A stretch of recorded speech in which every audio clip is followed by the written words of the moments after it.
donde el alma sonríe. Ahí es. ¿Cómo estás, Andrés Felipe? Bien, padre, gracias a Dios. Contento de vernos una vez más, siempre con invitados de lujo. Y bueno, trayéndole a los públicos, a la gente que nos ve historias que buscan precisamente que el alma sonría cada vez más. Hoy estamos con una mujer de casa, con una mujer de nuestra institución que ha tenido también un gran trayecto dentro de la misma y que ha generado en nuestros propios claustros, en nuestras propias aulas, bastante impacto de apoyo, de acompañamiento, de cercanía. ¿De quién se trata, Andrés? Así es, hoy tenemos acá en nuestra mesa a la doctora, a la psicóloga Fanny Marcela Cuña, como lo mencionaste, ella es psicóloga, ella es docente orientadora acá de nuestra institución y lleva ya una trayectoria amplia siendo cisnerista. Fanny Marcela, ¿cómo estás? Muy bien, padre, muchas gracias por la invitación. ¿Hace cuánto estás en nuestro colegio, Fanny Marcela? Padre, pues con el Cisneros tenemos una vinculación ya, como lo dice Andrés, amplia, desde diferentes roles. Soy madre cisnerista, hice mis prácticas profesionales acá. Soy egresada buenaventuriana cuando estuvo la extensión de Medellín acá y tuvimos clase incluso acá, entonces ya hace más yo creería que unos 13 años. Wow, es decir, eres de casa a casa, también San Buenaventura. Sí, San Buenaventura. Bonaventuriana de nuestra alma mater. Sí, Qué señor. rico. ¿Y qué estudiaste ahí? El pregrado fue con San Buenaventura Medellín, que tenía en ese momento una extensión acá en Ibagué. Entonces somos una población no tan chiquita, tampoco tan grande como hubiésemos deseado, de egresados de la extensión de Ibagué, pero salimos de Medellín. Esa es nuestra... Psicóloga, mamá, esposa, eh, hija, abuela, ¿no? no, no, padre, todavía no. Todavía no. Bueno, cuéntanos un poquito de tu trayectoria. ¿Hace cuánto eres psicóloga? ¿Cómo viviste la carrera? Cuéntame un poquito porque yo sé que de pronto muchos, Andrés, no saben quién es Fanny Marcela, sino más allá de el rol que ocupa en el colegio, pero qué rico saber un poco más de ti. Bueno, yo soy psicóloga hace 13, 14 años. Y, mm, digamos que a uno en la carrera o en el pregrado va viendo diferentes campos de acción en los que pudiese desenvolverse y unos en los que uno considera que cree que allí es donde quiere estar, pero finalmente, como todo en la vida lo va poniendo en donde Dios decide que debe de estar. Y siempre el camino me llevaba por la parte educativa.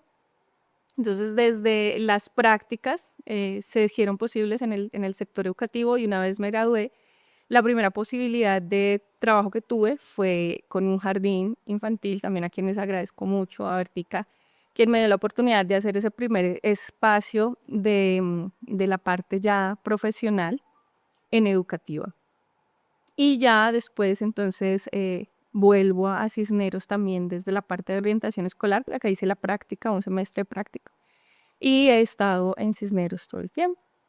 Entonces, la educativa es como ese campo donde nos permite ejercer, compartir, aportar, recibir, aprender. Y ya en la parte de posgrado, pues hice un- una maestría en educación con un enfoque en liderazgo en la Universidad de Un Minuto. Ya hace van a ser 3 años que obtuvimos la titulación de maestría.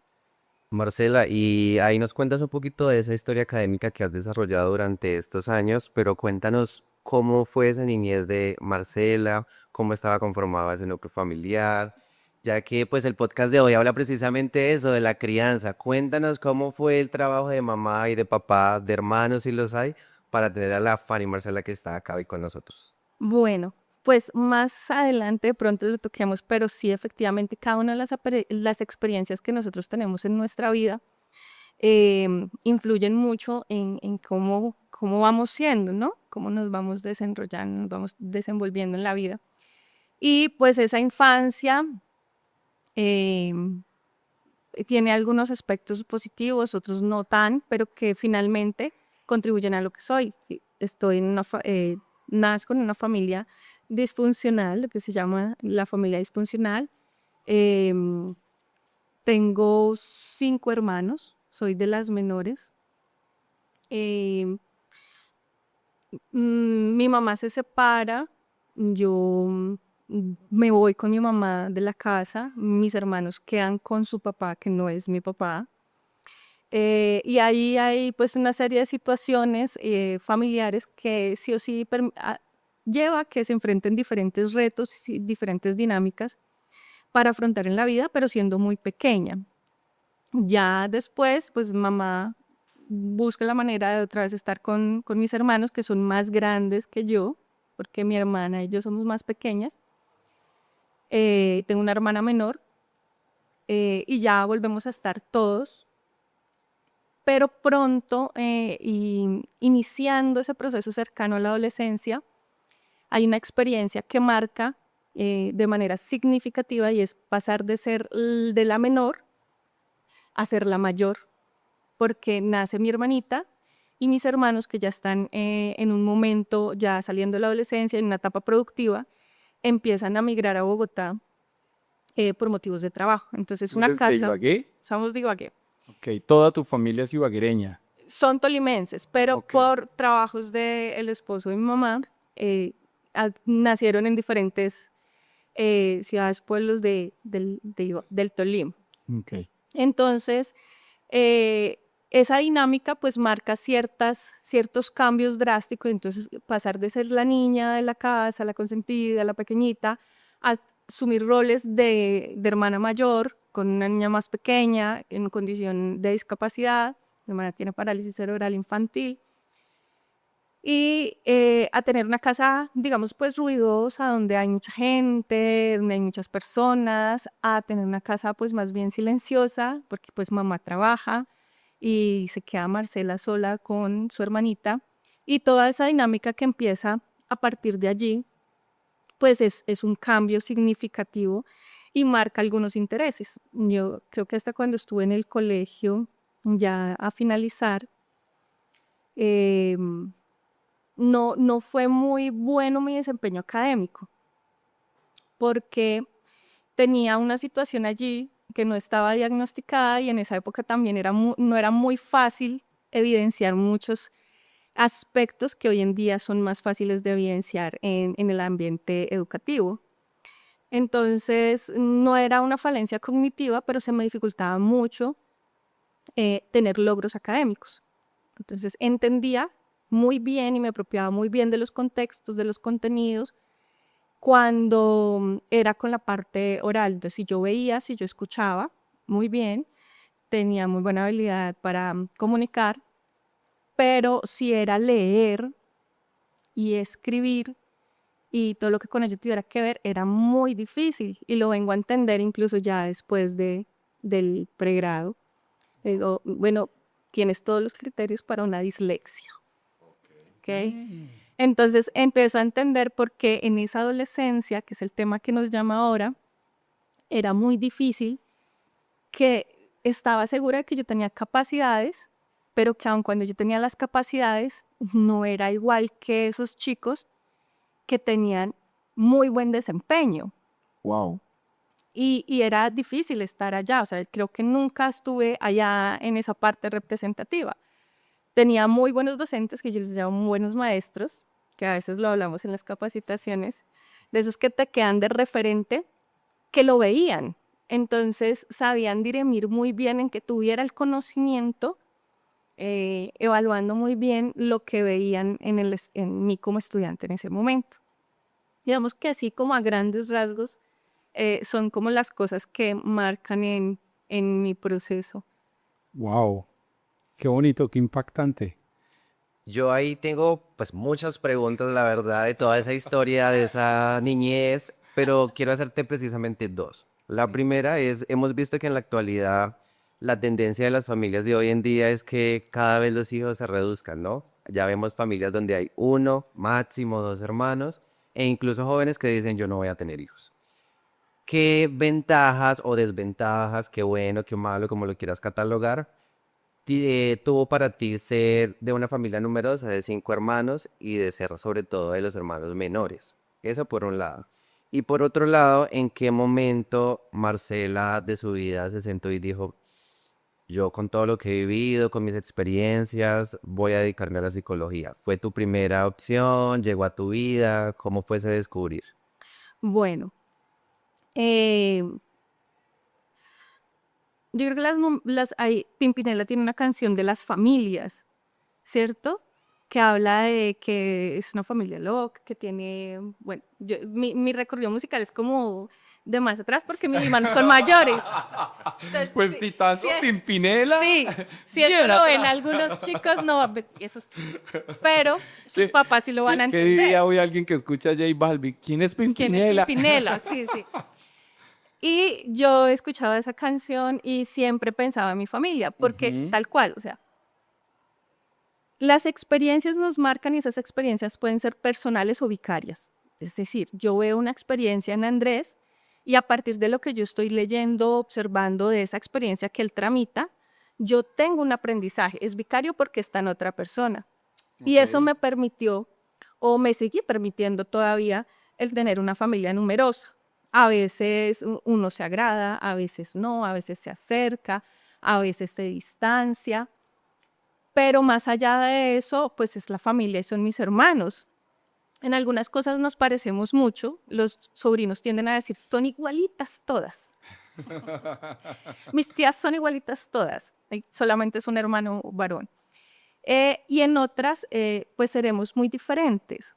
Pero cuando se ha necesitado la familia muchas veces haya estado, eh, hay a quien recurrir, a quien referirse, hay a quien querer, hay con quien pelear, hay con quien reconciliarse.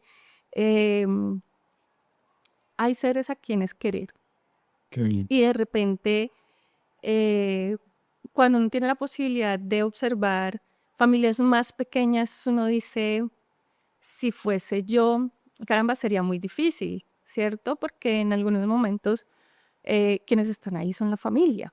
Ahora, quienes digan, por supuesto, por sus experiencias personales, pues no puedo decir lo mismo. Pero en mi caso, efectivamente, para mí la familia, pues sí tiene un gran valor y es que sea muy numerosa, es agradable. De hecho, pues mi familia, ya mi familia nuclear como tal, pues es lo que en este contexto llamaríamos una familia grande, ¿no? Claramente. ¿Cuántos hijos tienes? 3.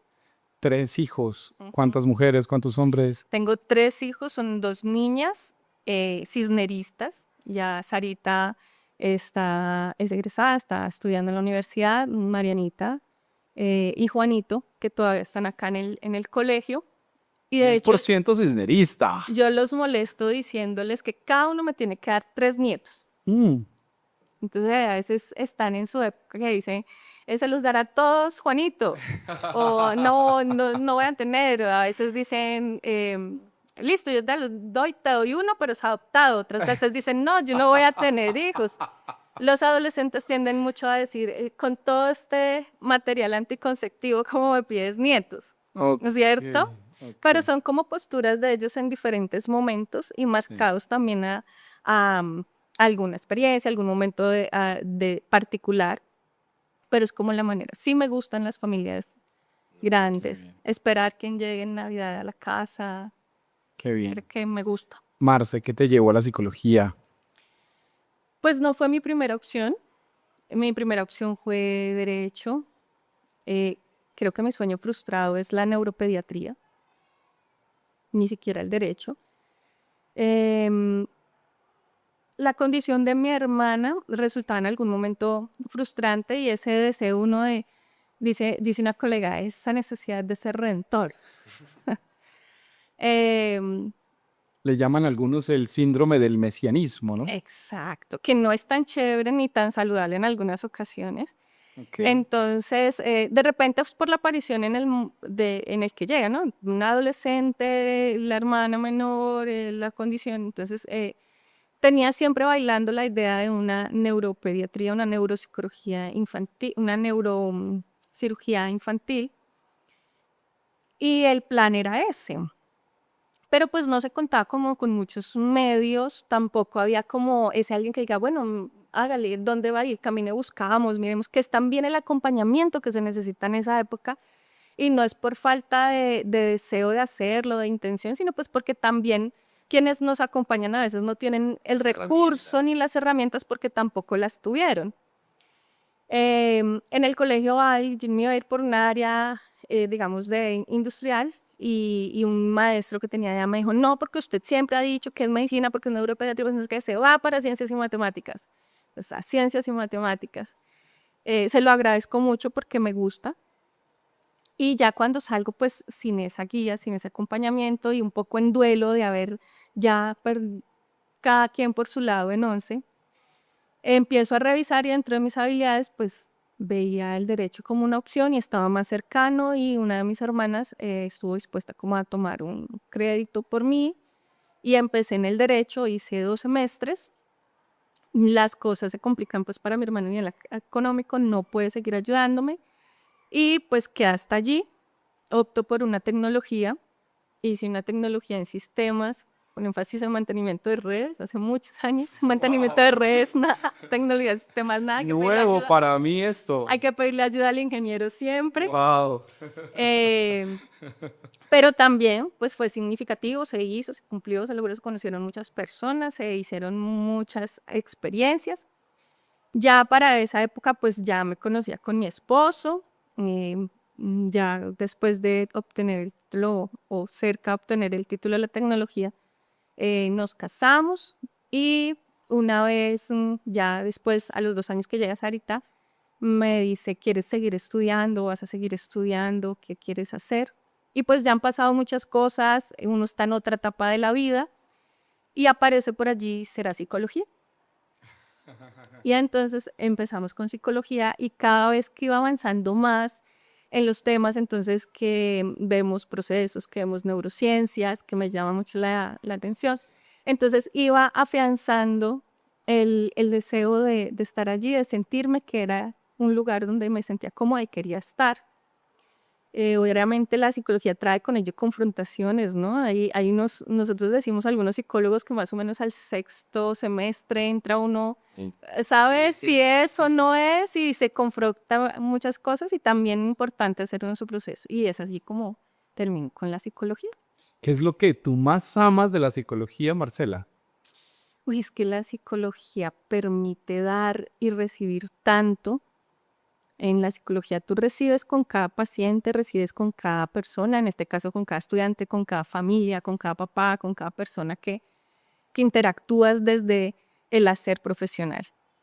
Y también, por supuesto, permite brindar mucho, asesorías, apoyos, contingencias, psicoeducación, formación, todo. Entonces, Te cuento que aquí estuvo con nosotros Lorena. Me acuerdo mucho en ese podcast, estábamos con Angélica y Lorena nos decía algo importantísimo. Lorena nos decía, lo que yo más amo de la psicología es ver la transformación de las personas, que una persona se transforme. Tú, en una frase, ¿qué más amas de la psicología? servicio. Ok. Servir. Wow, interesante. Yo aquí hago como un poquito también de memoria. Mencionabas al inicio que vienes de una familia disfuncional y una invitada también que tuvimos hace ya unos capítulos dijo la siguiente frase. Yo vengo de una familia disfuncional, pero familia es familia. ¿Qué piensas de eso? Totalmente de acuerdo.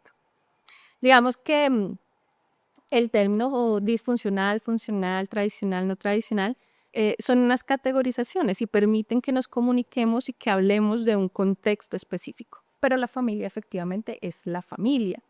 Digamos que el valor que le da la familia son muchas otras cosas. Entonces estoy completamente de acuerdo con la doctora, ¿cierto? Muy bien. Pero partiendo ahí, podríamos decir que ese término disfuncional ha cogido, no sé, mal uso, por decirlo de alguna forma, en el sentido de que uno ve a los chicos, a veces decir, no, es disfuncional, no sirve o está mal.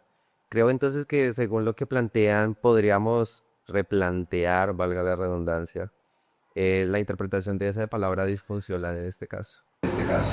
Pues no sabría, no es tanto replantear la interpretación, pero pues digamos que el prefijo dis quiere decir funciona, pero no del todo, ¿no? Entonces podría ser que está dentro del marcado de una familia típica o funcional, pero no tanto. Es una familia, pero no de lo que se está acostumbrado. ¿Qué pasa con los chicos? Cada vez tienen más contextos y como es en el área de bachillerato, entonces van enriqueciendo su vocabulario y las terminologías las van adaptando. Entonces cuando empezamos a escucharlas tanto, pareciera que ya no tienen una función pues específica dentro de un ejercicio y las vamos volviendo. Ahí sabe, pues de repente algunas no las aterrizan a algo que realmente tenga sentido y otras tantas Y hablando sigue preciso, aplicando. de familia. Me gusta mucho lo siguiente, hablando preciso de familia. Hay niños, toda familia tiene niños. Bueno, jóvenes, adultos, mayores, ancianos. Bien, pero me gustaría hablar de los niños. ¿Cómo es eso de las pautas de crianza en un niño? Precisamente hablando de la familia. Bueno, las pautas de crianza son esos límites o estrategias que ponemos. Hay una definición. Bueno, Partamos del hecho de, no, interesante lo que me planteas, o sea, Que- hay una definición de qué son pautas de crianza. pues más allá de que Entonces haya empecemos la por ahí. definición es cómo contextualizar. Para Muy mí son bien. las pautas de crianza. Ok, Nosotros podemos tener pautas para seguir para llegar a una meta, entonces son como los pasos o los esquemas, no categorizados en un orden primero A, segundo no. ok. Pero sí como esas estrategias que están relacionadas con el mostrarle a los niños que sí y que no y de qué manera, ¿cierto? Entonces, cuando esas pautas de crianza pueden ser bien organizadas, de repente no tanto, que sean constantes, que impliquen límites, que a veces estén ausentes de límites, y eso es lo que va a marcar el comportamiento del niño, ¿sí? Entonces, si mis pautas de crianza son muy flexibles o realmente a veces casi que inexistentes en algunos casos, entonces pues así mismo va a ser el comportamiento del niño. Si son muy flexibles, si son muy estrictas también. ¿Genera una reacción, Marcela? Todas- Digamos, una pauta de crianza estricta genera una reacción positiva o negativa. Puede incluso darnos las dos, padre. Porque si yo soy muy estricto, yo Sí. puedo lograr que el niño vaya desarrollando autonomía, que sea disciplinado, pero también que llegue un momento de inflexibilidad cognitiva e emocional. Entonces, si no es así, porque así es estrictamente como me lo han marcado, entonces todo se acaba. Y entonces cuando llegamos a ese punto inflexible, donde no hay una opción si no es dentro de ese marco que se ha establecido, pues ya no es tan positivo, porque entonces empezamos con rasgos de ansiedad, con la dificultad de adaptarnos a un cambio, de generar estrategias para afrontar ciertas situaciones que a veces no están planeadas, ¿cierto? Entonces necesitamos de la disciplina, necesitamos del límite, necesitamos de tener unas pautas claras, pero esa inflexibilidad tampoco es tan buena. Wow. Miren, para todos ustedes me encanta lo que acaba de decir Marcela. Y ténganlo en cuenta, por favor. No al exceso en el rigorismo. No al exceso en el rigorismo. Pero tampoco creer que hay que ausentarse de la disciplina y de los límites. Me encanta. Ténganlo claro. Tener un equilibrio. Marcela, voy a hacer un paralelo y aquí voy a hacer un poquito contando una infidencia. Yo me acuerdo que en mis años, si a uno le pasaba lo que llaman los chicos ahora crisis o si tenía un problema y uno le decía al papá o a la mamá, quiero ir al psicólogo, pues a veces la respuesta era tranquilo, vaya baje lo que lo tengo allá colgado. Entonces era como el juguete, por decirlo de alguna manera. Teniendo en cuenta esos contextos que han cambiado, que ya hablamos de una educación respetuosa, vemos en algunos casos, y en tu historia, en tus aprendizajes todos estos años como psicóloga educativa, ¿cuáles son esas pautas que tú consideras fundamentales para los papás que nos ven y para los que están pensando si ser o no ser papás? ¿cuáles tú crees que son como las pautas más esenciales que debemos tener en cuenta según el contexto actual? Bueno, pero me encanta que respondas, pero me genera una duda. ¿Te dieron juguete? Muy pocas veces. Ay, Andrés, ¿te dieron juguete? Cuando mis papás consideraban que era necesario. Qué manera de librarse de la respuesta, ¿no? O sea, siempre era necesario. No, mentira. Estoy recordando si yo sé que es la correa, la verdad. Porque yo creo que los tres que estamos en esta mesa en algún momento nos tocó correa. Nos Sí. tocó. Yo creo que no. Yo creo que yo no sé qué es una correa, pero sí sé que es una palmada de mi mamá. Eso sí lo sé. Y a bendita palmada, porque me ayudó. No estoy justificando la violencia, cuidado, pero sí quiero plantear que esa palmadita en algunas ocasiones ayuda. Y a mí me ayudó. Pero bueno, no vamos. No, mami, si estás viendo este podcast, tranquila. Gracias por esa palmadita. Que Dios te pague. Ahora sí, qué pena, qué pena. Dale. Bueno, yo creo que en mi caso puedo incluso contar las veces y me sobrarían dedos de la mano porque no. Ay, era juiciosita, era No, juiciosita. pero creo que mi mamá optaba más como por decirle a uno las cosas o incluso a veces se molestaba, a veces, bueno, Dialogaba. no tanto de sentarse y dialogar, sino como que va a pasar y de repente con algún comentario, digamos un vainazo, Ok. una indirecta, por ahí ya lanzaba su puya y muchas veces una mirada, Qué bien. A veces las miradas lo dicen todo. las miradas. Genial, genial. Incluso creo que este mes es el mes de El la mes de mirada, ¿no? de la Creo que es el mes de la mirada. mirada en nuestro colegio y pues qué rico. La mirada lo dice todo. De hecho, el día de ayer estuve con los chicos de grado noveno visitándolos en su convivencia y les hablé sobre la mirada. Qué importante aprender a mirar, porque nuestras miradas a veces lo dicen todo Todo lo que comunica. y todo lo que comunica. Pero bueno, para ustedes, pautas de crianza. Bueno, me perdí. En el contexto actual en el que se encuentran los jóvenes, los niños. Ah, bueno, hablamos del contexto actual. Y dices las que tienen que ser claras, ¿no? Porque de Exacto, pronto como hay esos papás tips, que, esas pautas que debemos. papás que se les olvida realmente qué hacer y qué no hacer. Incluso en varios momentos en nuestra institución, en los momentos de escuela de padres, hemos insistido sobre el tema de las pautas de crianza, fundamental. Y qué bueno que sea una psicóloga y de casa la que nos diga, bueno, tengan en cuenta esto. Bueno, pues es que allí hay algo muy importante y es tener en cuenta en qué estado estamos cada uno. No es lo mismo que tú le pidas a un adulto que se regule, ¿sí? Que tenga en conciencia en qué lugar está, en qué momento está y que así ajuste su comportamiento, a pedírselo a un niño de 5 años, a pedírselo a un niño de 2 años, a pedírselo al niño de 10 y al pedírselo al adolescente de 13, 14, 16, ¿sí? Modo, tiempo y lugar. Exactamente. Entonces, ¿qué pasa con todas estas etapas? Que todo está en desarrollo, ¿sí? Hace algún tiempo vino una psicóloga también acá, Natalie, a hablar de precisamente pautas de crianza en la primera infancia y ella hablaba del freno inhibitorio. ¿Cuál es el freno inhibitorio? Que también para nosotros, pues nuestro prefrontal, que es nuestro centro de regulación, de control, nos dice a nosotros ya como adultos, pare allí, mire, razone, usted evalúa las cosas y anticipa. Pero resulta que nosotros ya ese prefrontal estaba pues maduro, ya cumplió el proceso de maduración y funciona de manera adecuada, pues es el esperado. Pero en el caso de los chicos, este prefrontal está en maduración, todavía está muy inmaduro y entre los chiquitos más, y aparte no tenemos muchas experiencias que nos digan esto está bien, esto está mal, si hago esto me va a pasar algo y ese algo no me va a gustar. No tiene la capacidad de anticipar igual que el adulto. Por eso está la pauta de crianza y a través de esa formación que da el padre, el cuidador, el docente, en cada experiencia o momento que se va brindando, es cómo se van brindando esas pautas de crianza. Esto lo puedes hacer de esta manera o hasta este punto.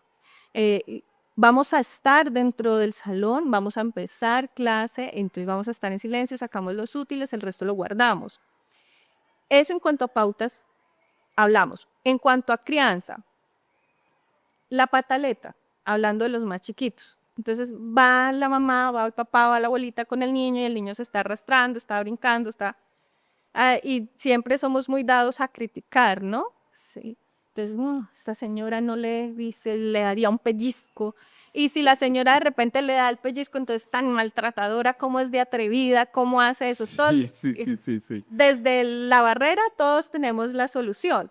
Pero cuando es el papá que va encartado con el niño y dice, "Ay, si le llego a hablar duro acá, me van a mirar y me van a decir, así sea oportuno hablarle un poquito más duro, mirarlo a la cara, poner el rostro en una posición más seria, estamos hablando en serio, tomarle de repente el brazo un poco con más de firmeza, no sacudirlo, pero sí tomarle, entonces otros lo van a juzgar. Pero si no hace, también lo van a juzgar. Entonces el papá entra en esa dicotomía de hago o no hago. Pero cuando el papá está centrado en que su función es criar y que la responsabilidad del niño recae en él y no en todos los que van a decir, pues va a tomar las decisiones correctas. Entonces, al nivel del niño, Pepito, mira, estamos haciendo este ejercicio, de repente sé que estás cansado, nos va a tomar tanto tiempo, vamos a esperar, te calmas y cuando hagas eso. Está anticipando una situación que el niño antes no podía anticiparla, pero allí le está formando, le está explicando. Con la anticipación de las cosas, el niño puede ya hacerse una idea de qué va a pasar y va creando esos hábitos en donde sí puedo comportarme de determinada manera o no puedo comportarme de determinada manera. Y allí es donde vamos a hablar de pautas de crianza. Marcela, perdóname, te interrumpo ahí para a poner este ejemplo. Hay posiciones psicológicas que plantean no todo lo tienes que explicar. Y hay quienes dicen hay que explicarle, porque es una etapa, precisamente lo estás diciendo, de desarrollo.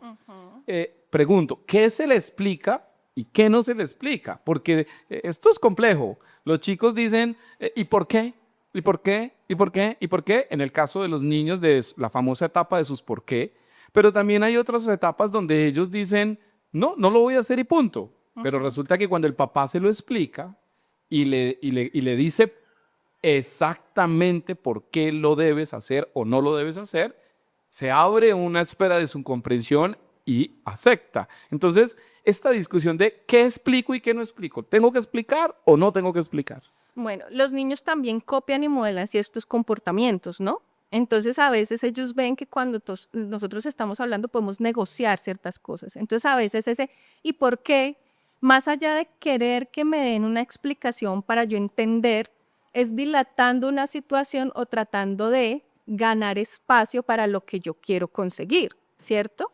Y si de repente esas pautas de crianza en casa, papá dice una cosa y mamá dice otra, o desautorizan uno al otro, es donde más se presenta. Porque como yo sé que hay una brecha por ahí me voy a meter para obtener eso que yo quiero. Claro. Pues cuando tú quieres algo, tú buscas la manera de obtenerlo, independientemente de que sea apropiado o no en el momento para el niño. Él va a analizar el contexto y si encuentra una forma por dónde adquirirlo, él va a ir por allí. Es decir, excelente, papás, no se contradigan. Y si No tienen se que negociarlo, contradigan. háganlo fuera del Aparte. alcance De la escucha, del de chico. ellos. ¡Wow! Excelente, excelente. Porque esa negociación abre brechas, ¿sí? Y hay cosas que no tengo que entrar a negociar con el niño porque sencillamente así son y no es porque busquemos privarlo o hacerle daño, sino incluso porque a veces son formativas, son por su seguridad, son por su cuidado, por su salud y no están en negociación. La alimentación, los hábitos de autocuidado, la higiene, la disciplina, las rutinas saludables de sueño, de estudio, del deporte.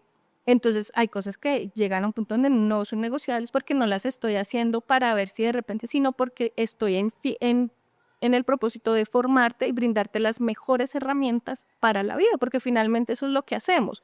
Eso es lo que hacemos con las pautas de crianza, es lo que hacemos con la formación, con el acompañamiento. Brindarle a nuestros hijos las mejores herramientas posibles para afrontar todas las necesidades de la vida. Obviamente esas herramientas de cuando estamos en la primera infancia son muy diferentes a las del adolescente, porque al pequeñito pues tenemos que enseñarle a amarrarse los zapatos, pero ahora optamos porque es más fácil ponerle zapato de velcro o que no tenga nada.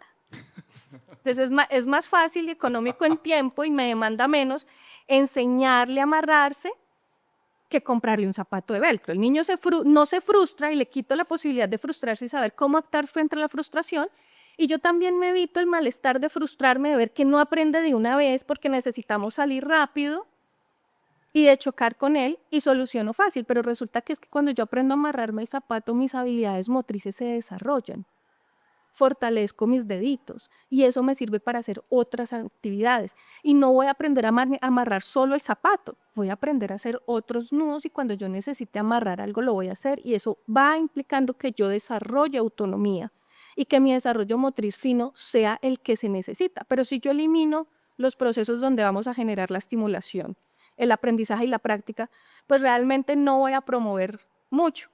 Entonces, a veces la comodidad lo que genera no es positivo, no todo en la comodidad. No quiere decir que todo, en todo momento y en todo lugar nos vamos a incomodar. Ah, pero pues si es más práctico el zapato así, pues ¿por qué no lo voy a hacer? Sí, claro, hazlo. Pero se necesita aprender. Entonces dejamos así y no enseñamos porque demanda tiempo, paciencia, ¿cierto? Marcela, y cuéntanos, ya nos has hecho ver y constatar que el papel que tienen los papás es primordial, es el adulto, es quien tiene los conocimientos, es quien debe guiar a su hijo en ese proceso pues de crianza. Pero, ¿qué piensas de que el padre o la madre debe ser amigo de su hijo? ¿Eso hasta dónde puede llegar? ¿Si se puede dar o por el contrario es imposible? Yo creo que los chiquitos lo ven más como amigos, ¿no? Si vamos a la posición de los niños, tú ves a los niños y dices, mi papi es mi amigo, mi mami es mi amiga, con mami comparto, con mi papi comparto, y en esa etapa es más fácil verlos de amigos. Pero en la etapa adolescente ya es todo lo contrario, y los papás sufren un pequeño duelo allí, ¿no? Es que ya no me cuenta nada. ¿Será que algo está pasando? Yo vengo a preguntarle porque es que ese no es mi hijo. Serán los amigos, es que desde que cambiaron, él antes llegaba y me contaba, yo no tenía que preguntarle. Claro, el niño pequeño llega y te dice, hoy pasó esto en el salón, la profesora dijo, y Pepito hizo, y Sutanito hizo, y entonces no sé qué, él te cuenta todo. Claro. A veces distorsionado, a veces exacto, pero él quiere contar y quiere comunicar y quiere que lo escuches. Y aparte te dice, pero mírame, es que pasó tal cosa, es que no me prestes atención. Entonces el papá viene acostumbrado a eso, a veces uno dice, no sé de dónde lo apago. Y llega la etapa adolescente y tú le preguntas, ¿y cómo te fue? Porque no dicen nada. Y, bien, normal. Y si acaso que dice bien. Exacto. Entonces tú le preguntas, ¿normal? Sí, normal. Y no hay más palabras. Porque esa necesidad parental de estar allí, de reconocimiento, de necesidad de depender, pues ya no es tan necesaria en la etapa adolescente, pero entra a jugar más la etapa de los pares, del reconocimiento, de la aceptación, del pertenecer a, ¿sí? Y es otra etapa, entonces ya no comunicamos tanto, ya no hablamos tanto. Les digo a los papás, le toca a uno volverse más observador y auditivo que antes, porque a veces, sí, ¿qué más hiciste? No, no más. No más, o sea, no hiciste, no, no más. Y aparte la cara como de, a ver, ¿no me crees? Entonces dice, pero es que él ha cambiado mucho. Y yo dice, sí, papá, y le voltea los ojos cuando usted le pregunta, usted lo manda a hacer algo ya hoy. Claro, pero Sí, no es tu enemigo, solo es distinto. exactamente, padre. Entonces, estamos en etapas diferentes. Ahora, ¿en qué em, categoría o cómo interpreto yo amigo? Porque es que para alguien el amigo es ese que me va a tapar todo, que me va a validar todo, esté bien o esté mal, ¿cierto? Y entonces en ese orden de ideas yo te diría que lo último que tienes que ser es el amigo, ¿cierto? Porque el papá va a formar. Y entonces si yo le tapo, si yo no le muestro, si yo no lo llevo a la reflexión, no estoy cumpliendo mi rol de papá. Porque entonces, ¿quién más se lo va a mostrar? Sí, nosotros los docentes lo hacemos, pero nosotros no tenemos esos tiempos, esas etapas, esa continuidad. Nosotros acompañamos y fortalecemos, pero no vamos a hacer esa primera base de formación con ellos. Entonces, papás, seamos papás, ¿sí? El papá disfruta con su hijo, el papá tiene la oportunidad de ser cercano con su hijo sin dejar de ser papá para volverse amigo. El papá desde el rol del papá, de autoridad, de formación, de cercanía, puede disfrutarlo. A veces cuando cambian tanto en la adolescencia uno se distancia, porque es difícil para el papá ver su hijo el que era cercano ya no es cercano y entonces uno también se duele como papá porque ya me contestó feo, porque a veces los adolescentes dicen cosas hirientes en el impulso, porque fue automático y la amígdala fue impulsiva y primó sobre el prefrontal y no racionalizó y te hirió. Y tú te quedas con ese dolor ahí, entonces tú también pones distancia. Y se va aumentando la brecha y es ahí donde tú ves que antes eran junticos y entonces ahora cada quien por su lado. Y usted se encuentra en la calle, ¿y dónde está Pepito? No, ya no sale con uno. Entonces nos vamos a almorzar. No, me traen. Les digo, en su cueva. ¿En cuál es su cueva? Su cuarto. Y entonces cerramos la puerta. Es que necesito privacidad. Y tocas para entrar. Y en su celular y solamente quiero estar acá. Entonces esa distancia es lo que más duele, digamos, cuando cambian las pautas de crianza del niño al adulto, al adolescente, perdón. Y el papá se duele y entonces a veces esa distancia va creciendo y pareciera que se vuelven enemigos, porque yo no creo que un papá se pueda volver enemigo de un hijo, porque siempre va a estar ese amor de padre, pero sí se distancia. Entonces es como difícil verlo de amigo. A veces toca bajar un poquito la guardia y uno mismo acercarse muy contra lo que uno dice, pero ¿cómo lo veo? ¿Cierto? Claro. Pero ¿cómo voy a permitir? Porque ellos pelean y nosotros entonces también peleamos y ellos discuten y aparte ya tienen una capacidad argumentativa. Pero ¿por qué lo voy a hacer? Y si ya tienen y reconocen información de los papás, cuestionan. Pero es que si tú haces, si tú dijiste, si tú hiciste, ¿yo Sí. por qué? Démosle algunas herramientas a nuestros papás. Ya les dimos algunas herramientas a los de pautas de crianza de la infancia, adolescencia. Démosle pautas de crianza a los chicos, a los papás, sobre esta etapa tan fuerte, tan difícil del adolecer. De repente siempre hay que anticipar cosas, ¿cierto? Sobre todo en los más chiquis. En los adolescentes uno dice, pero pues ¿cómo no va a pensar y cómo no va a anticipar que eso iba a pasar? Pero ellos van como en el camino, ¿no? Como en modo automático. Si pasa, respondo, si no, no, ellos no anticipan. Creo que, o creo no, con el adolescente es indispensable. Si lo es con el pequeño, con el adolescente aún más. Las normas y los límites tienen que ser claros, no titubeantes. Bueno, pues sí, pero no, no. A las 5 o 6 estás haciendo tal cosa, ¿sí? A las 8 de la noche ya no hay dispositivos. El celular se queda fuera del cuarto. Si yo lo estoy permitiendo o si yo no lo estoy permitiendo, yo estoy poniendo la norma. El adolescente va a ir ajustando y de repente si yo le digo, mira, son 9 de la noche, el celular se queda fuera de la habitación, pues no son cosas negociables, ¿cierto? Además es por su bienestar. Entonces, si el límite implica salud, bienestar y autocuidado de él y de otros, pues sencillamente no se negocian. Espera que dijiste algo bellísimo.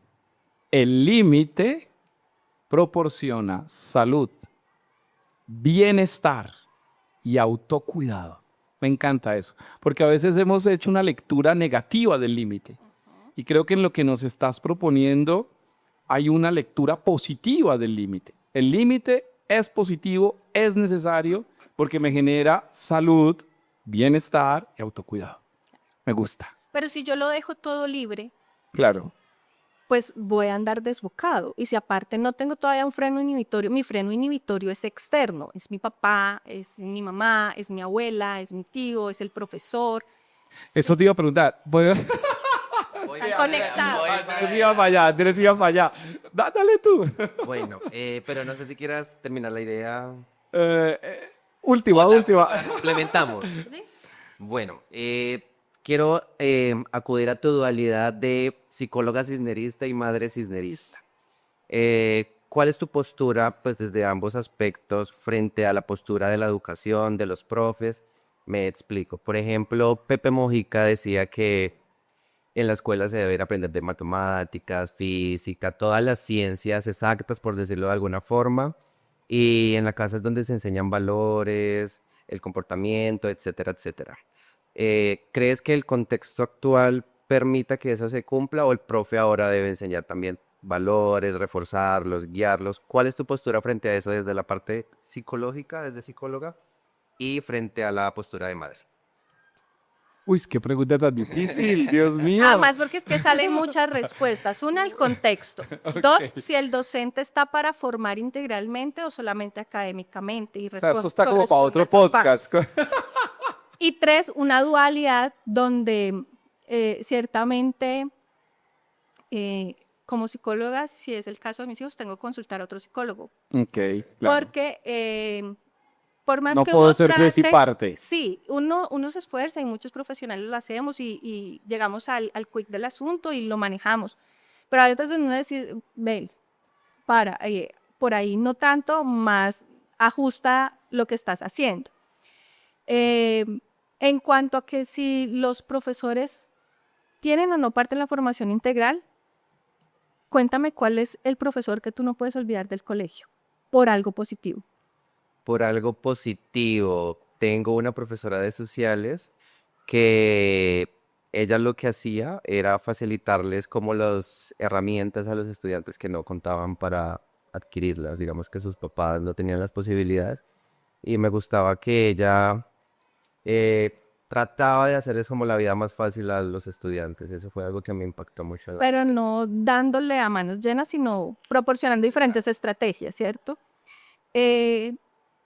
Ya saliste hace rato del colegio, pero no lo olvidas. Y marcó seguramente muchas decisiones que tomas o muchas posturas frente a la vida. El docente siempre va a ser un maestro y siempre va a marcar. Es parte de la formación, ¿sí? Por eso es maestro, por eso él educa y forma.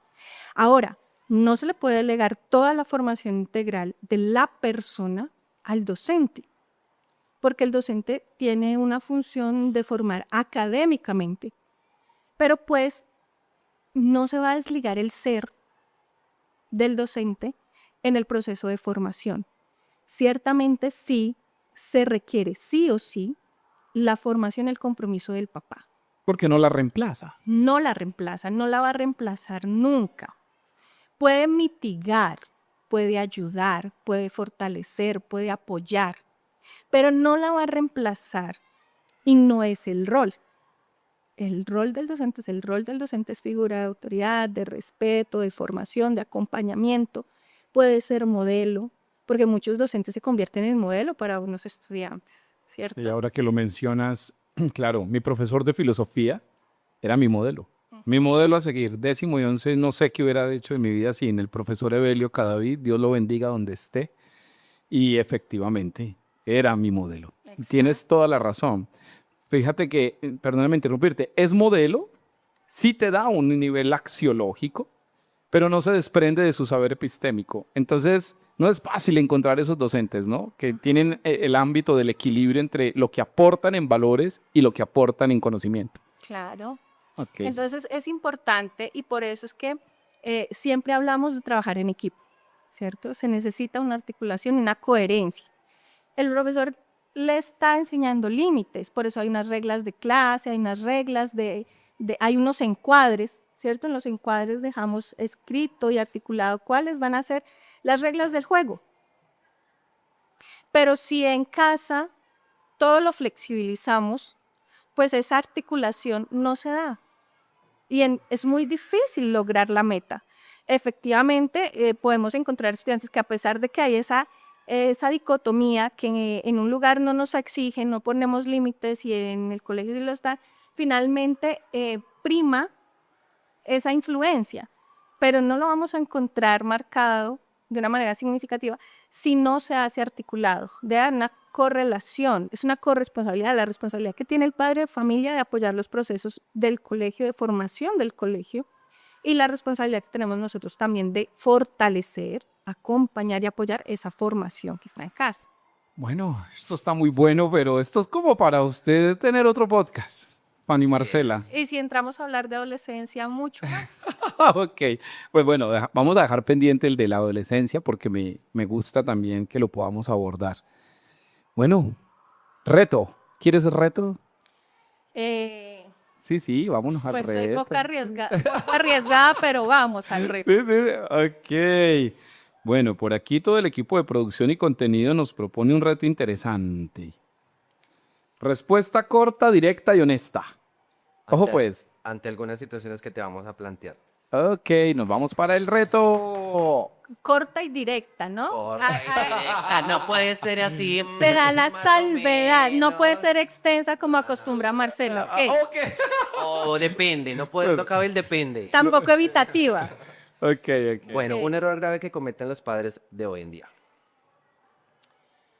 Ay, hay varios. Corta, directa Solo y uno, honesta. solo uno. Corta, directa y honesta. Flexibilizar demasiado las pautas de crianza, o no establecerlas. ¿sí? Ok. Falta de límites. Algo que no estén de alguna manera haciendo los papás por un adolescente. La cercanía, yo creo que nos distanciamos precisamente a veces por dolor, por sorpresa, por duelo de verlos crecer. Ok. ¿Qué es lo que más debilita el carácter en esta generación? Pues es que el carácter se modela, ¿sí? Y necesita de la experiencia. Y no les dejamos sentir, no les dejamos frustrarse, no les dejamos doler, que no estén tristes, que no sufran, que no se frustren, que no sé qué. Entonces, ¿dónde va a estar la experiencia para yo saber qué se siente y cómo puedo hacerlo? Entonces, no los dejamos sentir para que modelen el carácter a partir de las experiencias. Entonces, es un carácter frágil. Ok. Un mito de crianza que haya que romper hoy. Bueno, que todo es con juguete. Sí, total, porque todavía hay gente que da fuerte, Sí, sí, hay gente que da correa sí. y Y más de lo necesario. claramente y hieren. Ojo al maltrato, ¿no? Sí, sí. Ojo al maltrato. Y si tu alma tuviese un color, ¿cuál sería y por qué? Azul. ¿Por qué? Desde la psicología del color, independientemente de eso me gusta desde antes, ¿no? Pero desde la psicología del color, el azul tiende a dar calma. Y si tú te pones a admirar y ves el cielo despejado, es azul. El mar, cuando lo ves más bonito, es azul. Para mí el color es muy significativo. Siempre me ha gustado el azul. Ok. Fanny Marcela, gracias. A ustedes, muchas gracias. Creo que nos has ayudado mucho y a los papás espero que vean este podcast porque les va a ayudar muchísimo.